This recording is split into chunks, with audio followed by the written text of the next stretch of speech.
તમારી વાત ગમે તેટલી સાચી હોય, તમારી વાત ગમે તેટલી સારી હોય, બની શકે સામેવાળા એને ન સમજે, ન સ્વીકારે. સાચી ને સારી વાત થોડી કઈ બધાને ગળે ઉતરે.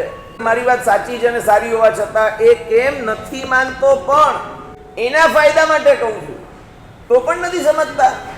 તમે ઘણી વાર કોકના સારા માટે કહેતા હો કે સાચી વાત કરતા હો, પણ હવે નથી ઉતરતી એમ. સાચી વાત માટેનો આગ્રહ આવી ગયો ને, જે આગ્રહ આમ જ થવું જોઈએ. કેમ તો કે હું તમારા બધાના સારા માટે કરું છું. સારા માટે કરો છો, પણ જો તમે આગ્રહપૂર્વક કરવા ગયા અને પછી કોઈ નહીં માને એટલે અશાંતિ આવશે, કારણ કે તમારો આગ્રહ હતો અને આગ્રહ પ્રમાણે થયું નહીં એટલે અશાંતિ.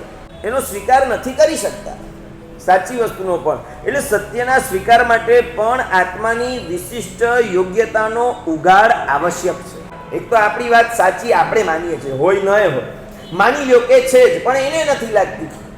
અરે બની જાય એવું કે ઘણીવાર એ યોગ્યતા જ હોય છે ને. યોગ્યતા મીન્સ વોટ?